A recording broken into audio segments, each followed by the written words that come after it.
So thank you very much for coming for this occasion, and I think it was your time because with Harlan we will have a unique conversation.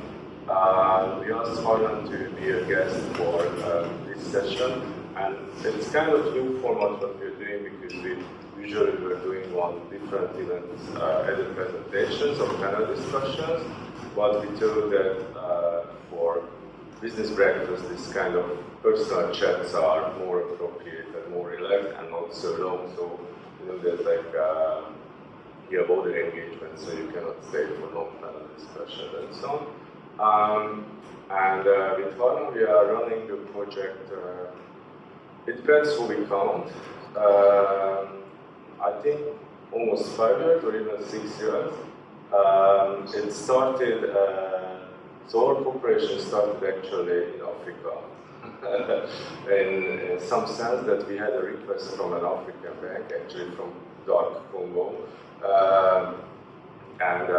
We were working on that request, but I think they had been too high expectations regarding their budget. So their wishes and budget was not entirely aligned. So we didn't have the project at the end because they didn't have the budget for that. But in the meantime, we were reading a lot about what's happening in Africa.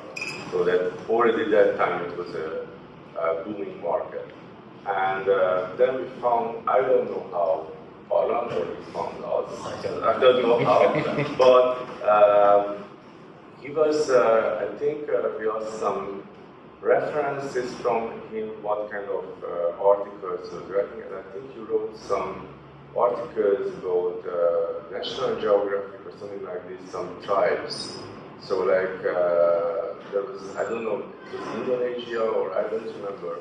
I also lived in Africa for quite a while, so I think that was the connection. Oh yeah, I know this. So you wrote something like this, and we thought that okay, like Africans. So that's not a big switch to Fintech. And Harlan wrote an article about this, and it was, I think, regarding our sphere, it was a big success. So not millions of people were reading it, but it had like a relatively high interest. So we thought that okay, that's interesting. So let's write an article about markets what we know better, like Netherlands, Hungary, Belgium, and so on. And still it got good reception. So we thought that okay, let's make a book from that. You might see, I think, all of us or Flavor of Fintech book that we had also. That, what we published 2.5 years ago, a bit more than 2, I think. First time for Money 2020 conference, then we had a second edition extended with Norway, I think, and Germany, or already we had Norway, just we had extended, and we had in Germany. And since that time, we try to deliver this book and knowledge to everybody. And since that time, we continue this project with Harlan. So now we are working on the Asian edition. We completed several countries like Kazakhstan, Uzbekistan, Japan, and so on and so on.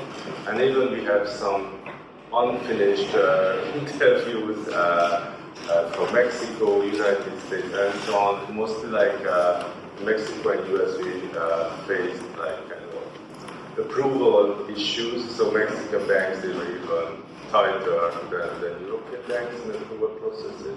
So it was not that easy, but we are running. And already I think once we had like a talk with Harlan about this project during portfolio conference, and Ivan was joining us from Prague, who is a regular interview participant for us about Czech market. So at that time already we had the talk that okay, that's interesting that Harlan is just interviewing all these interesting people all over the world, but meanwhile he's accumulating a huge knowledge because he's writing all these amazing articles, but in the same time his brain is synthesizing that what's fintech actually worldwide. So since he was talking and researching people from banking, fintech, from 4 continents. I think we just didn't touch Australia, and I don't know whether there's any fintechs in in the Antarctica. So whether there is a kiosk where they have to buy or pay for something. Ice tech. Yeah, ice tech, yes. So that anyway, I think Alan is like a good overview what's happening overall worldwide and what's happening now because we are still running this project. So I hope that the intro was not very long. We usually came here to hear what are running things and sees in the market. And usually we have this event very interactive in that sense that it's not just that like I'm asking seemingly smart questions from one and we elaborate the answer, but we go interactive, and especially that in this whole day we have like a smaller circle, so I think it's even more natural that basically it's a conversation what I facilitate, so that anytime you can jump in, ask questions, discuss things, and so like let's try to make it really open and easygoing. So that's it. I prepared some questions, what we should not follow very strictly. No, stick with those, please. So, and basically, I think so let's jump into some topics that one of the most important facets of Fintech, that whole innovation is happening in this area, in digital banking and also in Fintechs worldwide. So what kind of similarities and differences you see worldwide in this field? I should start by saying that I know that everyone in this room knows more about fintech and banking than I do. And Andras has suggested that I have some kind of expert overview of the world, and I don't. I don't make the weather. I look out of the window and I see the weather. So I can say to you, today is sunny. And you go, oh, thanks. Yeah, that's useful. So that's where I'm coming from. I come from creativity, and I come from, in writing terms, asking stupid questions. That's my special ability. To ask stupid questions, because then really clever people give me clever answers, and I collect those answers. I've had to make some notes because my memory isn't as sharp as some other people. So, the difference between East and West, West and East, really, looking left to right. Of course, Western fintechs are much more mature, generally speaking, and much more sophisticated, generally speaking. And then as you travel east, things become a little bit more sketchy until you get to what we call the Far East, which is Japan, where things are very sophisticated and very organized, very mature. But according to some of the Japanese fintech people that I've talked to, it's kind of stagnant. It's got kind of flat because there's not enough development going on at the Japanese end. So there's this kind of shallow curve as you go west to east. Or I should be doing it for you that way, shouldn't I? As we go west to east. That dips in the middle, and the countries that I've found are interesting are Uzbekistan and Kazakhstan so far, because they really hang between these extremes. They're really just starting to get a hold on fintech, they're just starting to get there. But they have the huge benefit of looking west and saying, oh, this is how it's done. This is how these guys in Hungary and Austria and Britain have done things. So we can learn from that. Meaning they can learn from that. And the way I imagine it is that, you know, when you go to an airport and you have these moving walkways that help you get to your destination quicker. And everyone's on the moving walkway from Norway and Sweden and Germany, and they're going along at a certain speed. And these countries like Kazakhstan and Uzbekistan are somewhere there, and they jump onto the moving walkway. So they're actually then going at the same speed. They are travelling with everyone else.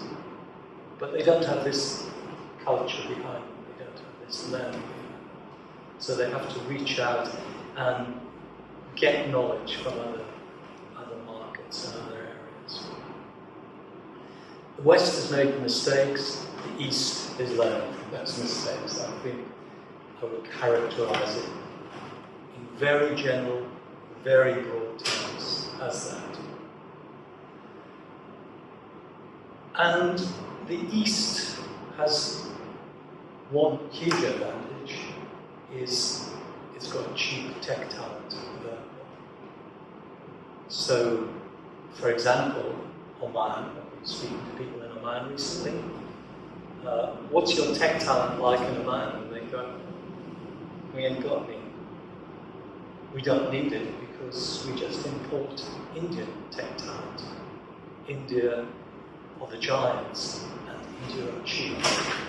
So there's not homegrown tech talent market there, but they can reach out and go, yeah, let's have a whole tech team from Bangalore, for instance, and bring them in. Hong Kong, is there tech talent in Hong Kong? Well, yes, but 17 miles from Hong Kong is Schengen. And is it Schengen? Yeah. 17 miles, or 17 kilometers away.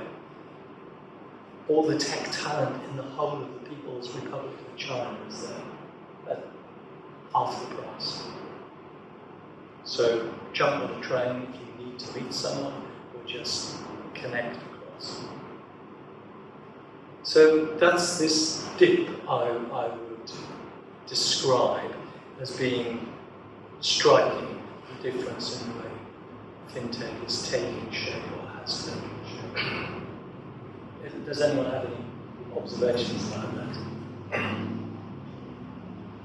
I have a question regarding Oman and Indian tech, for example. That as we see that many European companies are using Indian resources because they have like bigger capacity, and in many cases they are cheaper or considered to be cheaper.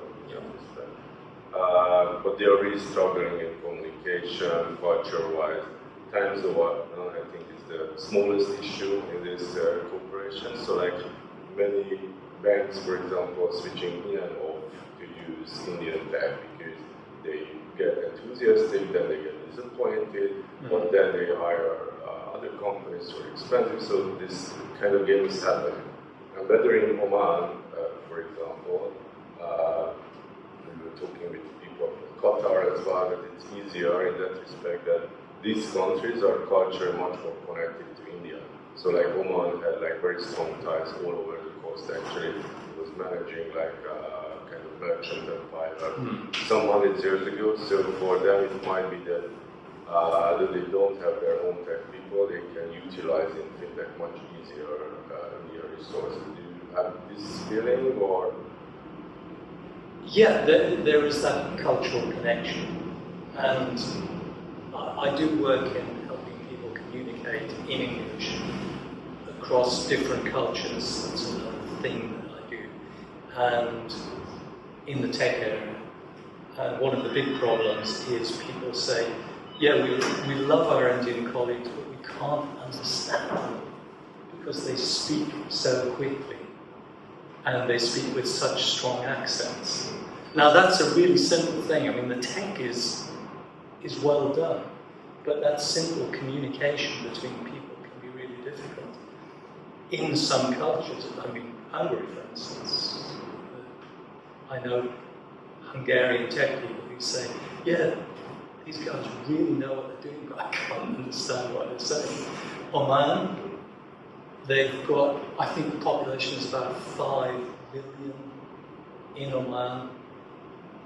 Half of the population are expats. Half of the population, 2.5 million. And of the 2.5 million, 0.5 million are Indian. So it's absolutely embedded in the culture. And the language, for all intents and purposes, is English. So people don't struggle with understanding Indian English, you know. So I hope that answers the question. Yeah. I think it's cultural more than anything else. Yeah. The other question was regarding this topic that you were showing this curve that Kazakhstan and Uzbekistan is kind of in the middle. That you really feel that these countries are the less developed from a fintech perspective, especially I think Uzbekistan, because Kazakhstan has a bit more initiatives. So like this is really like deep. And the other thing that, like for example, in these countries, I think it's very interesting that there is like when we are talking about countries who are less strong economically at the moment, it's a huge variation in that. Because, for example, Kazakhstan was like the more rural country, while Uzbekistan was hosting one of the most advanced civilizations or part of the biggest civilized empires. So like people have more background in developing great things than Kazakh people, for example. So you feel this type of difference also in fintech, or it's just past and My connection to these countries is usually through 3 or 4 people. I'm not McKinsey, you know, I don't do a McKinsey report on a country. So it's purely, these series are called Flavors, the taste of fintech rather than the definitive guide to Uzbekistan or anywhere else. What I get from Uzbekistan, and it's different in different places, is that it's to do with regulation and to do with the encouragement. And in Uzbekistan, there is a Fintech association which appears to be leading the government. So, do you have any experience with Uzbekistan? Can you comment on that? Yes, I fully agree. They have a very specific digitalization program and quite forward-looking.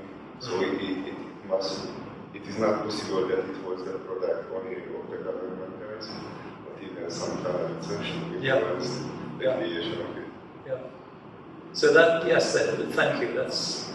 That's my feeling, is that the Fintech Association kind of went along to the regulators and said, here, hold our hands, we're going to take you on a journey. It's called Fintech. That's not the same in other areas, where Fintech has been, for example, much more, what is this weird thing that you're bringing to us? Do you have experience of Kazakhstan as well? No. I'm a bit surprised that you were saying that they're in the deep, because for instance, Kaspi Bank, which is one of the biggest players in Kazakhstan in the field, it's one of the, it's a role model in some sense for a lot of Western fintechs as well. Yes. So it's and generally speaking, they're also active in other fields as well. So the central bank in Kazakhstan is also quite active in digitalization and all this stuff. So this is why I think Kazakhstan is more like an outlier in that field. That we are talking, so there could be a lot of other styles which could be significantly less developed in fintech. From a fintech perspective than Kazakhstan. So I was a bit surprised that you're mentioning this country as well, that would be also part of this deep, where I think it's more like, I don't know how many of you have ever checked the Kaspi Bank UI or something. It's extremely narrow. So, and they have very, very cool features and all of this stuff. So it's more like a very good benchmark for other countries as well. Western or Eastern. So we should look at customer. Yeah, definitely. It's very strong. Yeah, but I think it might be that like when you have these outliers, this is like showing the general direction, but what they are kind of really outliers. I think it's the same like, for example, when I don't know, 10 years ago or even more years ago, like OTP had the simple application that was like that time it was a huge success and it was a real outlier. And I don't know, even that time it had like 1 million users. For limited services they were using the application, but it was quite popular at that time already. But it didn't tell too much about Hungarian fintech life. So it was not telling that okay, Hungarian fintech life is great. There was 1 or 2 success stories. Yeah, that I think just challenging a bit. That I think SIM at that time was more like 80% or 90% of the customers use it for 2 things. Yeah, that's what at least they used it. Definitely. So in the case of Kaspi Bank, it's a very different cup of tea. It's really a super app based on the international recognized definition. So it's really you can do almost anything with the app. It's really like Revolut or even more because you can also get mortgages and SME loans and all of the stuff. So I think it's a bit. I get your point, but I think it's a bit different. yeah, I think it's also like restricting what we are doing. That like we are not just sampling the people, we are sampling the content. So for example, when we are working on the AGL fintech interviews, we don't, I don't know, cover all the 32, I don't know, whatever amount of countries systematically. But these are like sampling, and based on that, you get an impression. When I was telling that, like in Harlan's head, there might be a different impression than in other people's head, because like these samples, they might connect to a new shape or form. But yeah, also like, or you have some other comments regarding this topic, or we can move to the next one, and you can return anytime. Can I ask, do you know how well adopted Kaspi Bank is in Kazakhstan? You mean what is In the market terms of- share? Yes. Yeah, they're very strong. I can check it. I think it's at least 10%. Yeah, they have, Continue to The major figure is that in the bank card transactions they have 2/3 of market share. So they go for the retail market. but it's interesting in that technique, for example, what other fintech did, like for example Revolut and other fintech, they try to penetrate to as many countries as possible. But for example, as far as that forum Kaspi, it's really concentrating on Kazakhstan. So in Uzbekistan, you don't have Kaspi or Kaspi already published plans to go to Uzbekistan and other ex-USSR countries, but I do not know about whether they managed to open those ones. In Uzbekistan, not yet. It's getting there. But they're getting Yeah. there.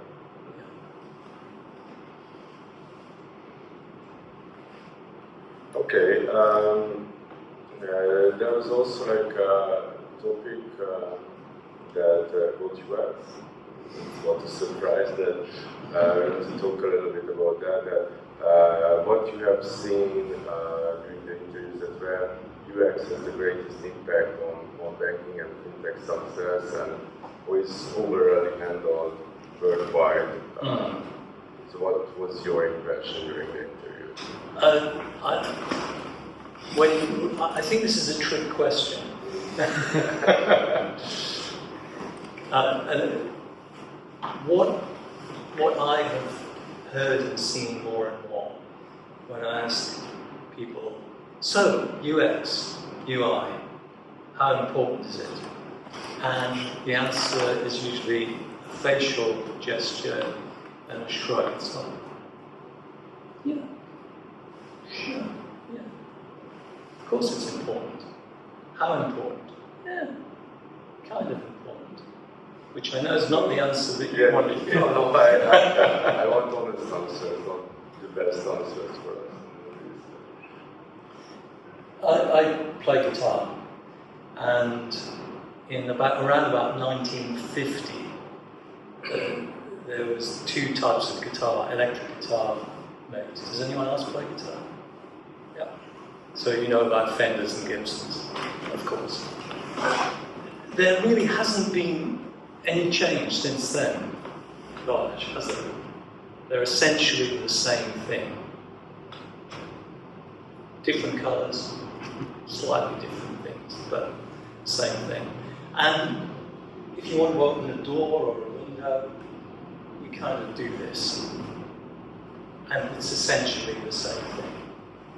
Now, I don't wish to say bad things about UX and UI, but that's the impression I get when I talk to people. It's got to work. It's got to function. It's got to look good. But that's it. Are people deeply, deeply engaged with UX and UI? Not really. Not really. Ask almost anyone I've asked about UX UI, what's the first thing that they want their UX UI to be? Of course it's got to work, but what do they want? Simplicity. They want UX UI to be simple for people to use. And what I get from Uzbekistan and Kazakhstan was the feedback, and the closer it is to a one-button solution, the better. If you can give us something that you go, that's good. There's a great, for me, a great fintech in Uzbekistan called Prosper Pay. Does anyone know this? Do you know Prosper? Yeah. Can you tell us what Prosper Pay does? Or just so that we're sharing. In Uzbekistan? Yeah. Actually, if I know it's kind of beyond that's my understanding. Yeah. Yeah. So that's it. So actually, in that sense, I think it's obviously I heard about them, but I'm not able to identify them as an extremely unique solution compared to Klarna or the other BNPLs. So it's it is a buy now, pay later. The angle, the special angle about this, Prosper Pay, is the company. And they realised the need, and the need was that there are 75% of the population of Uzbekistan have no savings, 0 savings.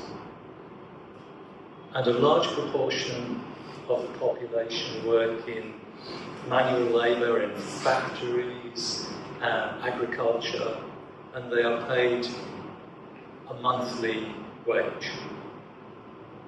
A large proportion of people run out of money before the end of the month. So they need to find money to just get them through to the end of the month for school fees, for medical expenses, whatever. So Prosper Pay came up with the offering, which is a buy now, pay later offering, which is that based on your wage, you can borrow money from the company through your employee organisation. So it's not a personal thing directly. You work for Ergomania, you run out of money on the 3rd week of the month. It's impossible. Okay, the 2nd week of the month, you run out of money. So through Prosper Pay, you can get an advance based on your wages. And that can be used for whatever you want. Now, why that's related to UX UI is that what Prosper Pay wanted to do was to come up with something super simple, because they're dealing with people with very, very low financial literacy. So I'm one of these people. I can't do all this stuff. I don't know quite what's going on. I want to have a button that goes, there's my account. In my account, I will earn 10,000 forints by the end of the month. Therefore, I can borrow 2,000 forints. At the end of that, how much will I have? 8,000 forints. Okay, please give me 2,000 forints. And the idea is that, dum, okay, dum, okay, dum. And that's as simple as that. Now, to me, that's a great example of simplicity that is suitable, appropriate for the market. But actually, all of the BNPLs have the same USPs in it. So actually, they are more like payment providers. Yes. Same card, but it's the same, isn't it? Yeah. If I want to pay my card, if I want to buy a phone or whatever, it's also. Yeah. It's, I get the offer, I have an approval, and basically that's it. yeah.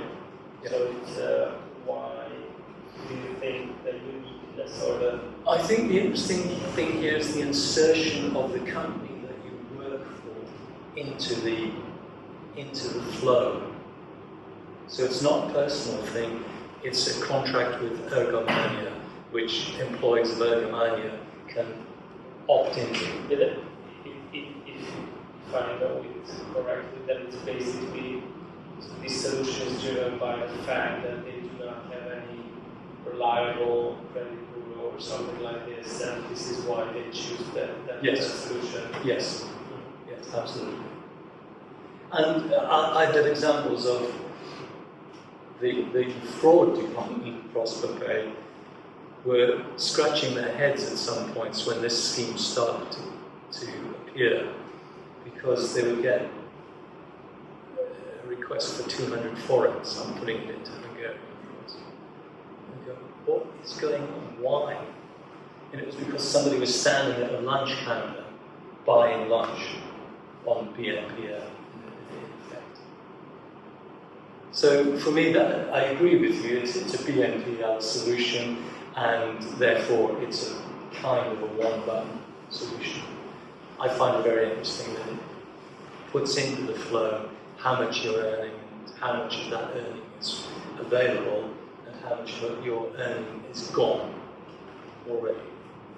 And it's also tied in Uzbekistan with the national restriction that you can only ever use 50% of your earned income within a month. So there's a guardrail. So I can't just go and keep going, I have another lunch please, and another lunch please, and another. So there's a headroom to it. Yeah, so I think this topic, I have two additional questions. One of them is that I mentioned simplicity. And as we work with interfaces, we have seen, and also we've seen in the culture in East Asia, simplicity has a bit different definition. So, for example, like when Europeans, they want to choose from 2-3 things, and if they get more options, they click out. Japanese, for example, they want full control. So, 50 options, fine.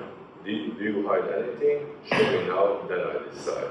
And if you hide something, they really hate it, or in most of the cases. And it's typical for Japanese, but also for other cultures on the East. So you have found, or you have noticed some difference in this attitude? UX or other options? I would go back to that shape I was saying about the levels of simplicity of UX. I'll refer to a couple of quotes I've got here. Does anyone know Ferenc Böller? Hungarian IT guy? Yes. Do you know where he is now? Yes, he's in Saudi Arabia. Oman. Yeah. So he's head of IT for the National Bank of Oman. And I'll read you a quote. He said, "There's little demand for novelty in UX for fintech offerings UX UI lags behind European applications. When National Bank of Oman tried implementation of new UX, there was customer pushback because users were perfectly happy with the old design. You've done some Oman work as well, Milan? Yes, we met with Joella Ferry as well. Interesting to hear that there was user pushback, because we saw that the solutions looked a bit outdated, but maybe the reason for that is because people are happy with them. We like outdated. Yeah. It seems to be the answer. Yeah, sometimes it's a bit strange, like for example, when we were working with Rabobank, like they had like a kind of outdated application, but they are regular users, so for them familiarity probably it was a huge value.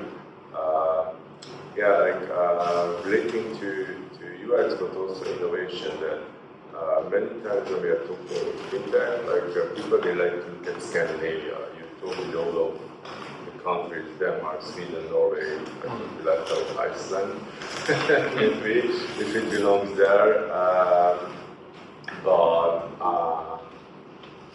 Sometimes I hear voices more that like when you have to look at Fintech and banking innovation, not anymore Scandinavia, the gold standard, but better to look at Turkey, or Poland, or Spain, and so where the old things are happening now, what do you feel or think? Better to look at? Is that the question? Which is the best to look at? Yeah, like I mean that like in which countries the ecosystem is developing the fastest now, or where are the innovations, or where the ecosystem is the friendliest for new innovations. So what's your feeling there? If I want to follow one country or two countries to learn, which countries should I pick? I don't know the answer to that. I'm sorry. I guess Scandinavia, maybe. It's about appropriateness, though. It's about matching the needs of the market with what you're offering, I believe. And if you're dealing with agricultural workers as your client base, as your end user, then that's a very different customer base than if you're dealing with high net worth individuals in Hong Kong or wherever. So I don't know where would be the best place to look. Sorry. Which country found you the most interesting or surprising during your talk? So that like, what country surprised you the most based on your expectations? And I keep going back to Uzbekistan because Uzbekistan just seems to be on the cusp, on the turn of something really, really interesting.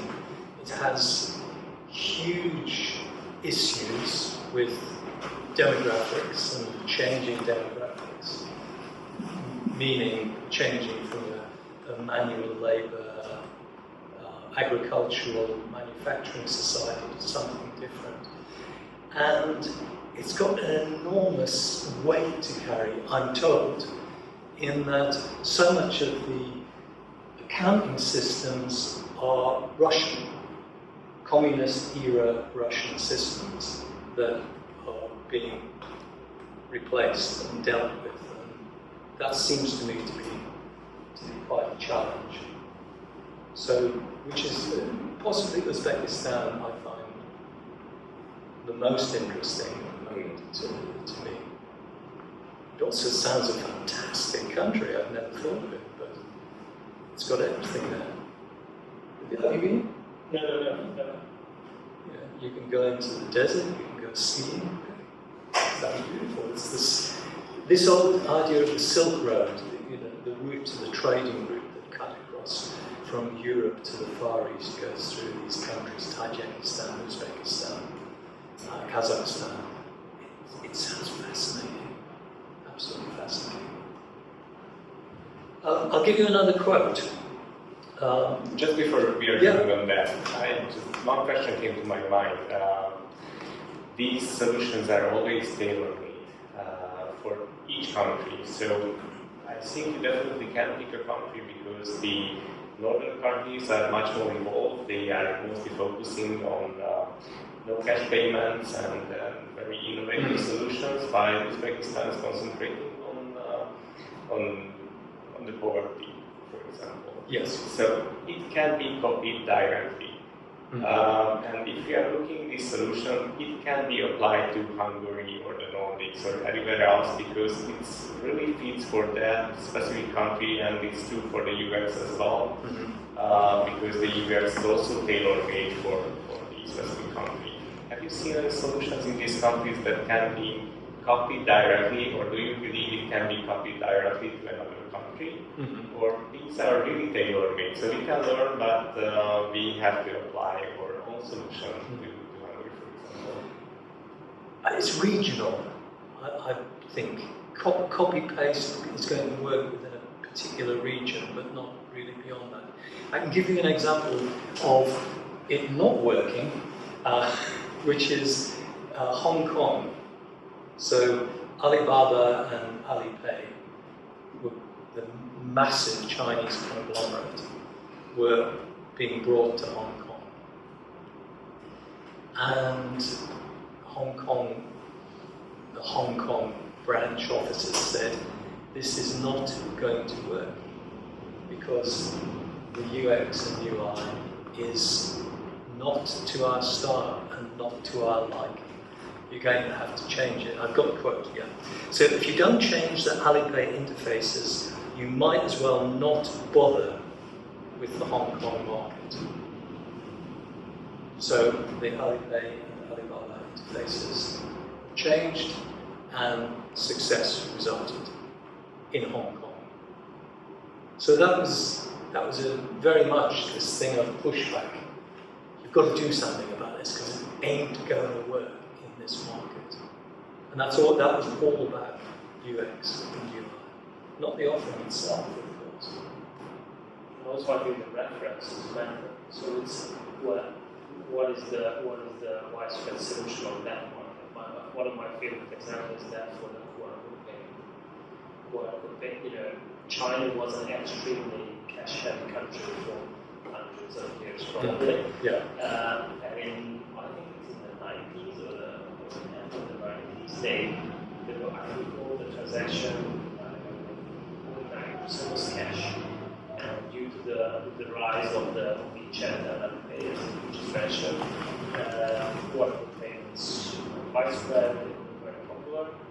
But if they want to introduce in our markets, where already Apple Pay and Google Pay were there, which is a much smoother UX experience because it's really just one touch and not you don't have to scan something to prove it and whatever. It's quite challenging to have traction on QR code payments. I think it's quite relevant as well to introduce the QR code payments in Hungary based on the instant payment system, but due to the fact that everyone pays with their phones, with Apple Pay or Google Pay, which is really one touch, it's really struggling to get traction because the reference is too good. If you're comparing it with cash payments, obviously QR code payment is very effective, very smooth, very quick, and so on and so forth.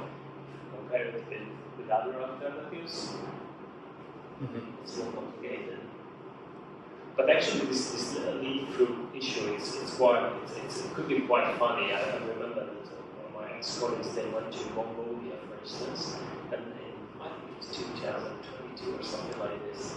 They were very proud of how they were the instant payment system and all of this stuff. They went to the bus station and everything. They wanted to buy a ticket. You were able to pay with QR codes. So they just realized, okay, we came to here to explain to them what is going on in Fintech, and we just realized, okay, they know something about it. So There was a story I heard about from Nepal about QR codes, and this is about encouraging fintech, and it's about regulation, whether the regulator is pushing or pulling. And in Nepal, the governor of the Nepalese bank went out into street markets, personally went out into street markets to show people how to use QR codes so that street sellers, selling you your tea or chai or whatever were using QR codes. And this was absolutely because the bank got behind this and said, come on, let's promote this, let's do this. And QR codes seem like they should be dead by now, and they're actually gaining huge traction, especially as we move towards the east. I think they work. Someone mentioned, maybe you mentioned Ivan Dolica Yes. before. He was a Czech guy, and he was talking about his experience of India and the use of QR codes, which is massive in India. And Ivan said, I swear that people can look at QR codes by eye and know what they are, because they are so common, they're so used by so many people.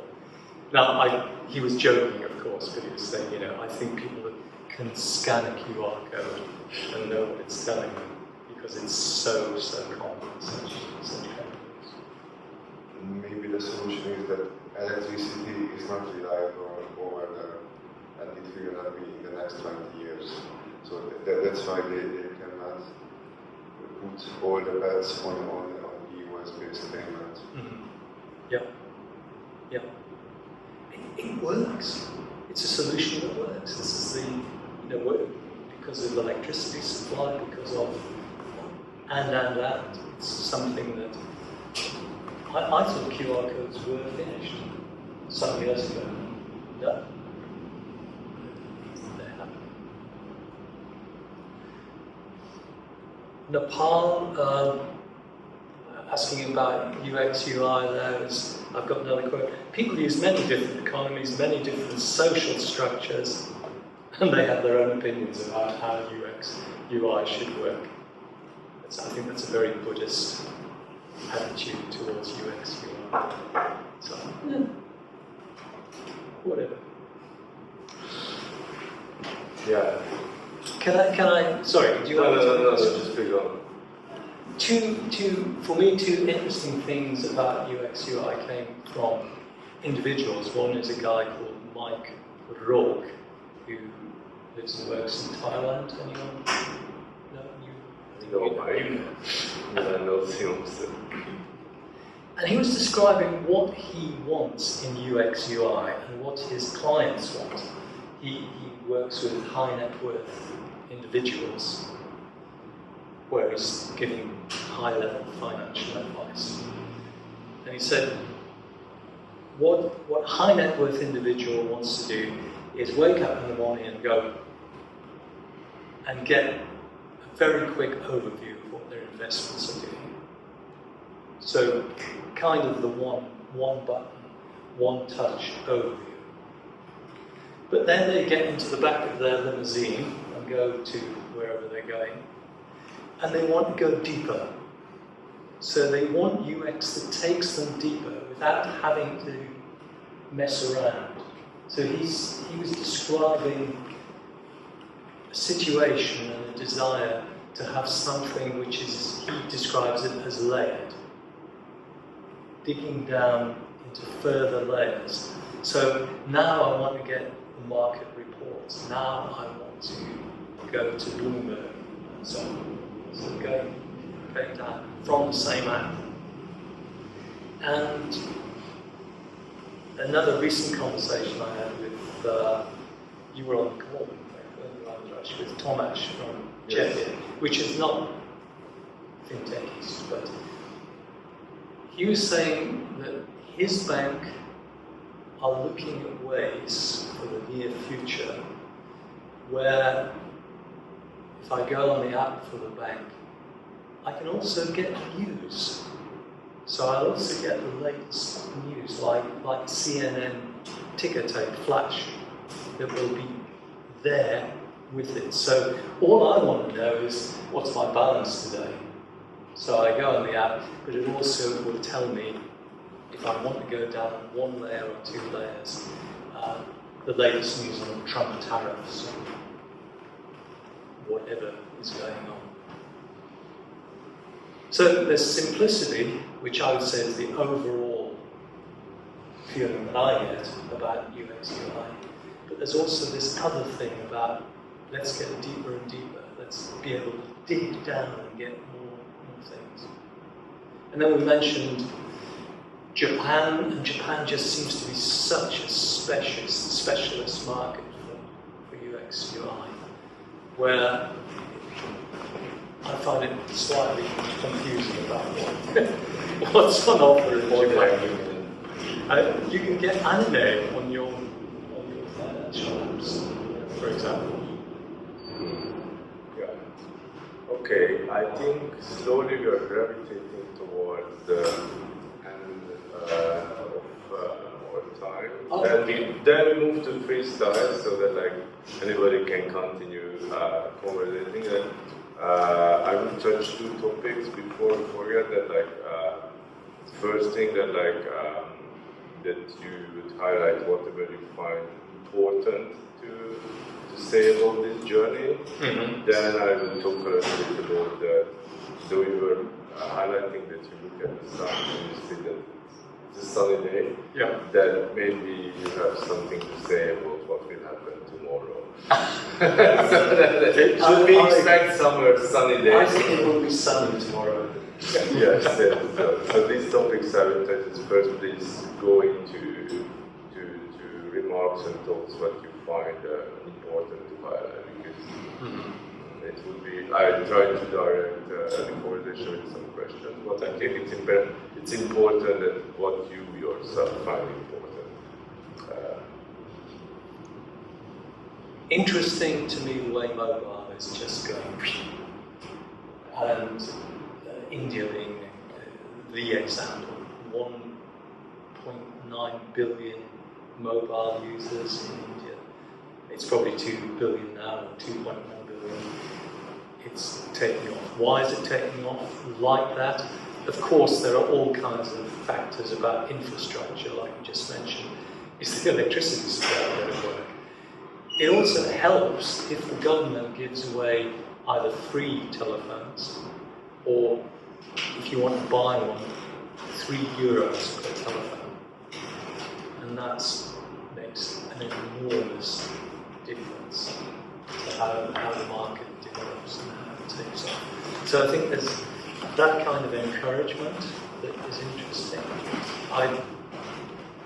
I think the way Hong Kong and China are working together is extremely interesting, and I don't know how long that will last.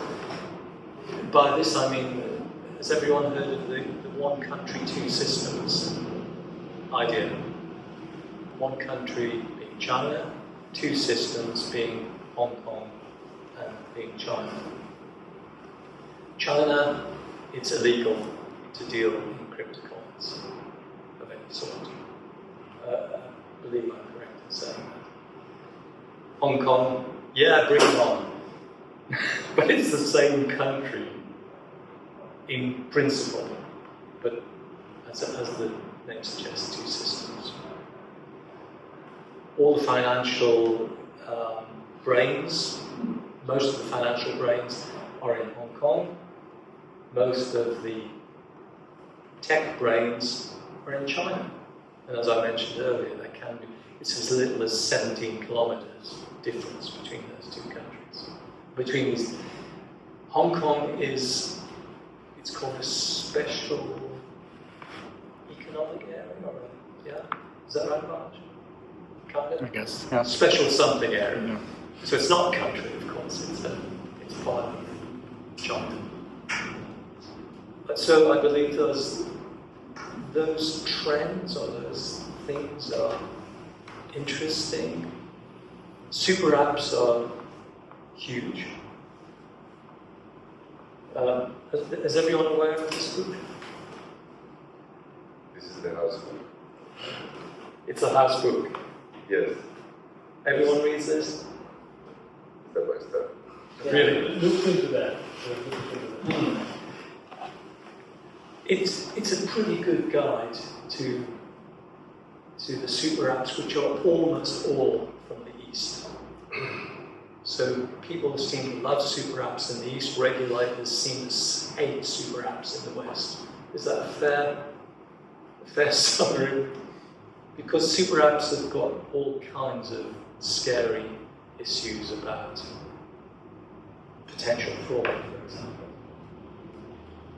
But the one app to rule them all is, to me, I think that's a very interesting idea. So there's super apps, and then of course there's this thing called ecosystems, which is the same but different. And ecosystems are for sure going to carrying on. And we have a few bankers here, I think. So are you bankers looking at developing ecosystems? In other words, bringing in other organizations. Everyone's working on systems. Yeah. No, I think super applications is a quite tough question because I think it's also tailor-made for a specific region or a specific demographic situation. You can scale up a super app quite quickly. For example, as you mentioned, Kaspi Bank, I looked up, it has 30% market share. So it can especially grow quite quickly because there are no other solutions. The super app means the only solution for specific problems. But looking at other things going on in the world, also for example, the mobile market. We have Apple, we have Android, we have specific sellers. No one is going for one specific direction. So I think there's a ceiling for a super application that can be grown out. Not in China, because everyone is using one super application, but in Europe and I think also in the US, this monopoly status it's quite unreachable. Yeah. So I clearly think that we have much more years in aiming a super application, but there should be something that will also disrupt this market. For example, the AI, because coming back to the layer view and the UX, I think if you want to go deeper and deeper and deeper, then you will reach a level when everything should be customized. This is AI, I think, which should also provide. If I want CNN news in the mobile application, I wouldn't ask it to be in my mobile phone because I'm using an AI every morning, for example, and it collects the all the information we have. So I'm not really sure that even in decades or even in 10 years, super applications are going to be at the same level as now. Of course, the democratic situation is not changing so fast, but I think there is going to be a shift from super application to a much more customizable user experience, but the main idea, the interconnection of such functionalities will remain with us. That's only my vision that came to my mind. I don't know what's your opinion regarding super apps. How long it's going to last, or do you think it's going to last 10 or 15 years? I can't see it getting a huge grip in our market. It already has a huge grip in the East. I think much more ecosystems and the kind of things that banks are doing now is going to be much more of a thing. I think. I'm just thinking about. I've got a note about this. What would probably, I'm told, happen with banks, and who am I to tell you guys what will probably happen with banks, is that banks are looking for much better engagement through ecosystems and much more personalized granular experiences for customers, and that's one of the prizes. That's one of the things that banks, especially, are reaching out for. You can tell me whether I'm wrong or right, but I go on my app, my bank app, and I want to know my balance, or I want to pay a bill, and I'm being told about, hey, it's school holidays. Well, okay, I don't care about that because I don't have kids going to school. So the idea that the bank will talk to me really, truly from my interests is where it will go, where it should go.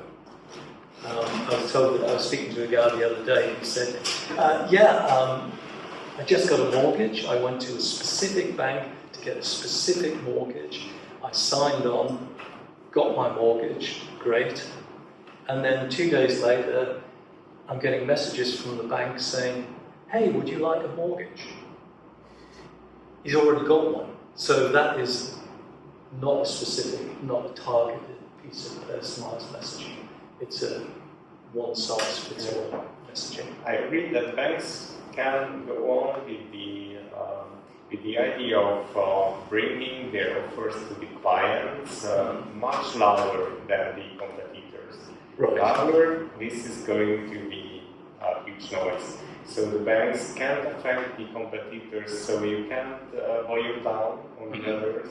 You can just go on a higher and higher volume, saying that get a mortgage from me. But we have 7 or 8 banks offering a mortgage in Hungary, and I think in 3 years everyone is going to push a message to the client, because we are looking at the same databases, the same intentions of the client, the same payment history.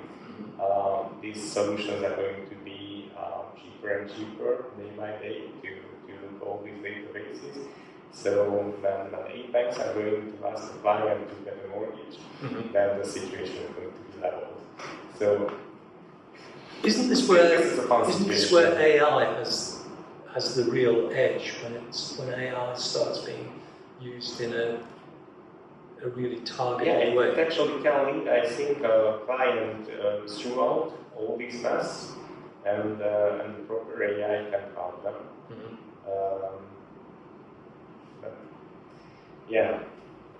Comes to a conclusion in my mind that we don't really see we can learn a lot from this topic, but there is no single solution. How long before banks offer personal financial advice through AI using a chatbot? They already do. Yeah. Personal.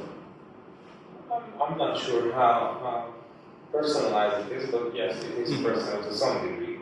Yeah. It's not specific, So that's not that like, hey, Adam, you bought yesterday on video, and I think that No, but I'm TSM would be interesting for you too. Yeah, I'm trying to push these functions onto the clients, but the client is very tough, I guess. No? Presumably the big issue is confidentiality, is fraud, is all of these issues that... yes, but since last year it's not that of a big worry anymore. I think banks realizing faster than I thought that they would. They're realizing that this is the way, and they will use it. Agentic solutions will be very nice. I thought last year that it's going to take like 4 years. I think it's going to take 1 year, before 1.5. Wow. Yeah. Do you trust AI? Absolutely. I believe, leading the verb to AI. So it makes mistakes, of course, but humans do as well. So, of course, there needs to be a separation. Like, I need to know if it comes from AI or if it comes from a human mind.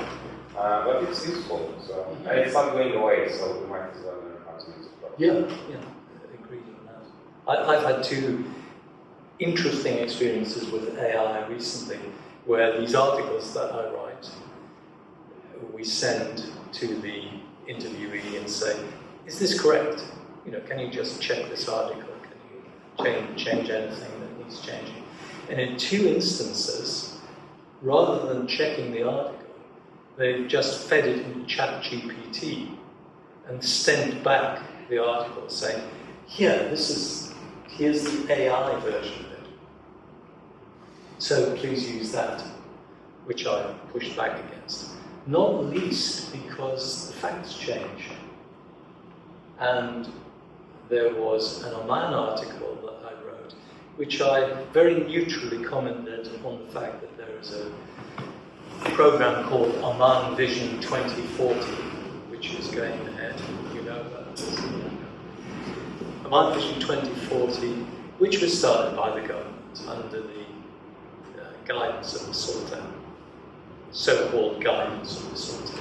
So I said, yeah, there's this thing. The AI version came back from the interviewees saying, under the wisdom and supreme foresight of His Highness the Sultan of Oman, we are now guaranteed on a successful outcome with Oman Vision 2040. And I was like, how did that happen? How did that happen? So this is why I asked, can we trust AI? You know which AI was that? Was that an Omani? It's more lawyer. Good. I think it was ChatGPT, but of course these It large can be language violated in the meantime. these large language models suck in everything about the subject. So yeah, it's looked at those.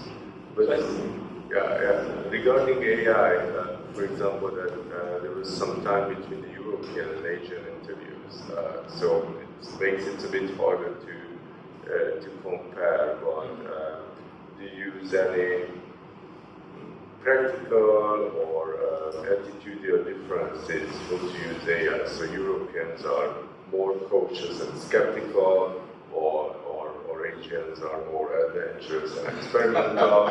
I know that it's because exactly this year they count a lot in the comparison, but what's your impression in attitude or in practice regarding AI? I can only really speak about the written word that I deal with, and I would guess that Europeans are more careful, more cautious about having AI translate things, change things, whereas someone from my friends in Uzbekistan or Kazakhstan, for example, don't get the subtleties of the English language, therefore throwing it into an AI and getting a result is more sort of, yeah, well, that's okay, that will do. So that's my experience. So I mean that in Fintech solutions, do you see that it's a faster adoption or more experimentation regarding AI? I think it's not Oman, it would have to be a guess on my part. My guess would be, yeah, sure, let's try it. Let's see what happens. What bad can happen? Yeah, yes. What could possibly go wrong with this? Yeah. Okay. Can I just tell you one short thing? I guess you've got the eye on the clock. I love the fact that from Uzbekistan, Telegram, the messaging app, what is it used for most of all, apparently? It's for ordering. No, it's for ordering pizzas. It's like, what? So yes, of course it is used for news, but I am told that it's the #1 ordering pizza app. First towards the super. Yes. Yeah, so let's switch toward the future, so that you know that you cannot tell exactly what's happening, because these are interviews about the present. Yeah. But do you see any directions shaping up globally or regionally? We converge or we diverge, like we're talking about QR, for example, where there is some kind of, or super apps where there is some kind of conversion. I mean that solutions converge a little bit, but really dramatic, it's the characters they stay. So what you see.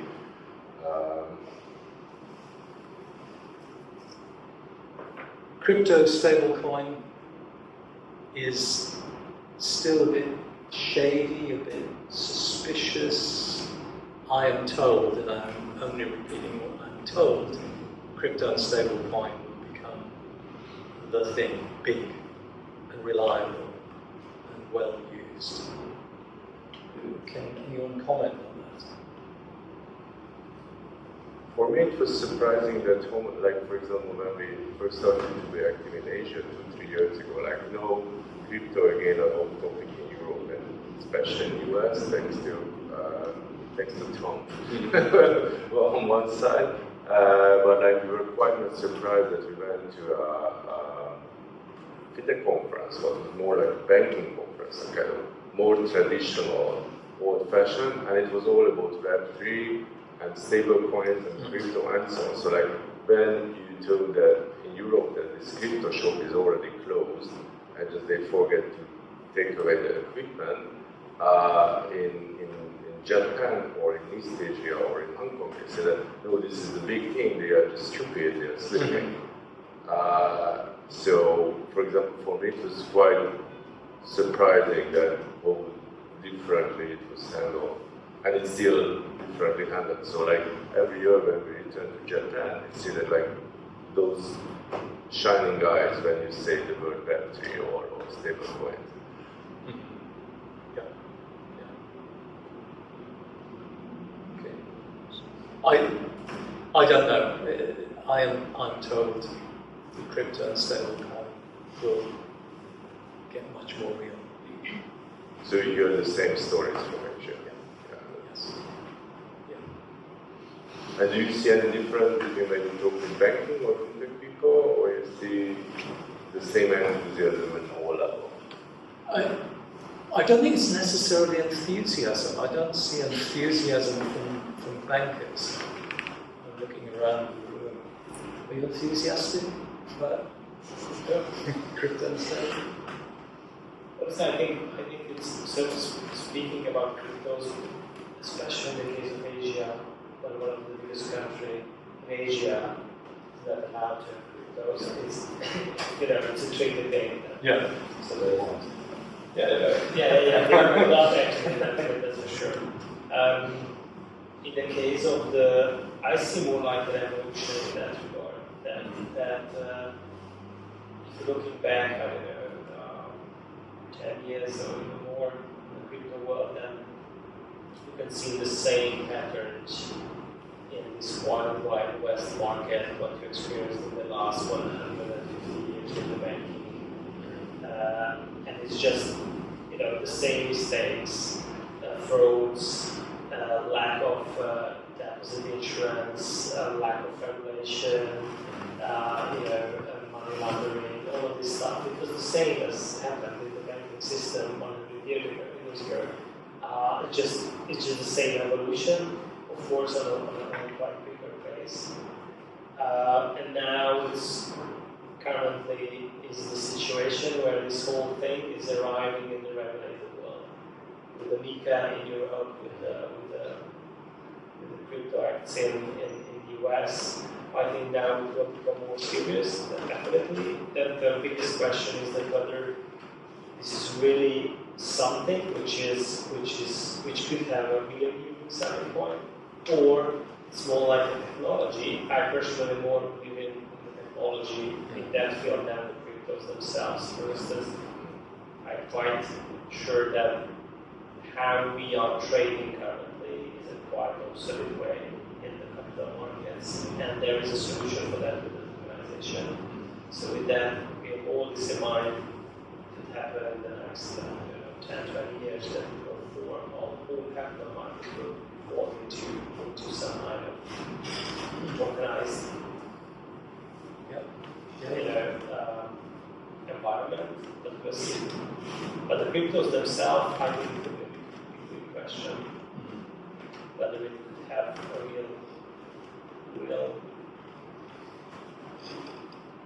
real stuff, or it's just quite quite interesting experience. Currently, it's too large, probably, to be ignored. Yeah. Does anyone else have any feelings about that on the banking side? Good summary.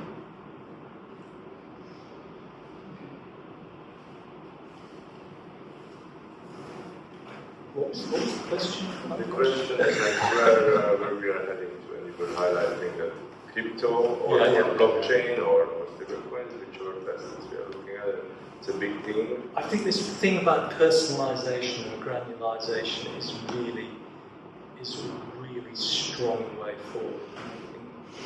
I feel that from what I've heard is the way it has to be. We are not all the same, and a fintech has to talk to you differently to you, because you have different interests, different needs, different wants. So I think that's a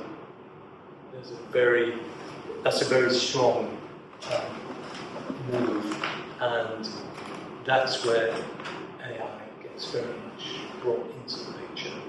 Even if I don't trust it, it's going to help define why each of us is different, what our needs and wants are.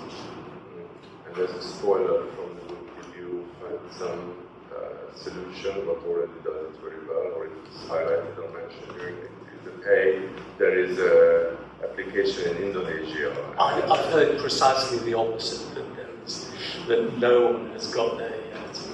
All the parts are there, they just need to be glued together. No one has done that. So you don't know whether it will surface in Denmark or in, I don't know. No, I'm afraid not. If I did, I would be investing in that company. Yeah, just a quick question. But do you see in the various you are that you see you are expecting some significant change in that field?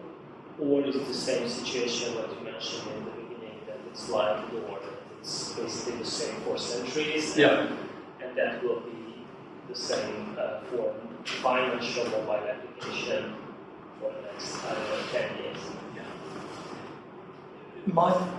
My instinctive feeling is it works.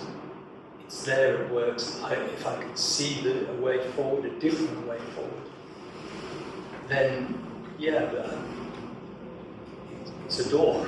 I'm just raising the problem with the question. For instance, now we are interacting with them with pushing buttons. Yes. Do you see trend either when we are communicating with them or whether with voice? I've asked a lot about voice, and people don't seem to be that interested in voice. I mean, people, meaning fintechs and banks, don't seem to be that interested in voice.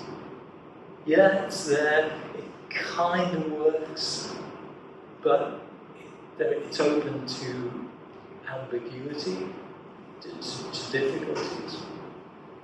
And I agree, if we can simply talk to our device and get all that we want without misunderstanding and with 100% accuracy, that would sure as heck be the way forward.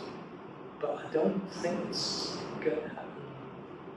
Well, you said 5 years to 1 year for a 10 years. So 10 years. So I think voice will change as well. Yeah, thanks to it. The next 1 or 2 years, it's going to be natural to talk to them. It depends on the context, because if I'm standing on the street and I'm talking to the phone like this, and people gotta hear that I'm talking with AI, it's weird. Yeah. But if I have my AirPods in, yes. then it's basically like I'm making a phone call, and it's not weird. Yeah. And I noticed myself lately that when I'm interacting with my ChatGPT, which I call now my ChatGPT because I'm paying for it and I can do everything on it, I have this urge to just do it through voice. But then I realize I'm in the middle of a crowd or I'm, I don't know, in some kind of situation, so I need to type. And I feel like I really need to type. It's very clunky, isn't it? Now it feels clunky and it tends to be attracted towards voice, which felt in the last couple of years clunky and totally unnatural. So I was taking time, but now it's changing. And that's because if you try out like the latest model of ChatGPT, the voice model, it's bonkers. Yeah. Of course it makes mistakes, of course it's not 100%, but still. I mean, that's the problem, of course it makes mistakes. I mean, you are an early adopter, so you're willing for it to make mistakes. Sure. Whereas maybe I'm a later adopter, and I think, well, it makes a difference to me whether you deduct 100 forints or 10,000 forints from my account, if that was the kind of mistake. Yes, but I have an example that the guy who helped me with my mortgage, he made a huge fucking mistake. And he's been doing this for 20 plus years. Okay. So, and he fixed it, so we do mistakes. Right. So humans also, Absolutely. there's a shock. Yeah, I think in voice adoption in general, but in this financial space, that what makes the adoption slower, though, we have much better language processing technology, like, I don't know, 100 times better than 5 years ago. So it's like exponential jump that the technology, what is behind, not necessarily how it works, is still not very reliable. So for example, when you are texting or working with graphical interfaces, it's much easier to handle delays and mistakes like in voice. So like if I talk to the phone and I have to wait 2 seconds while it's processing because I have bad connection, my phone is old or the application is funky, it's not tolerable. So for example, if I had to talk with, like for example, when you have a Google Meets call, and it has all these jumps and it comes to say, oh, okay, I write an email too. So that, so I think the adaptation is harder because of the unreliability of technology. So for example, when I still like sometimes offline solutions because like online works only 90% of the cases, so I need fallback solutions. So if I want to write an email in an airplane, I need offline. Yeah. And even if they say that everywhere online works perfectly, it's not true. And same for voice, I think. So it can penetrate very seamlessly when you reach 99.99999% reliability. At that time, it will spread like word fast. Right, but it's not yet. Not yet. Okay. Voice, yeah. Can I have a moment just to say that SMEs are an area that's, especially banks and fintechs, are supposedly not serving well at this time, and that there's apparently a big sector there to grab hold of and to give small and medium enterprises much better support. Does that make you're nodding there? Is that a kind of yeah? I am especially working with SMEs and larger corporates, and fintech is very different to them. The companies itself are bigger, so the head of the company, for example, right now doesn't need an AI because he or she has multiple assistants. They are serving them with all the documents, all the data, all the analysis. So why would I change?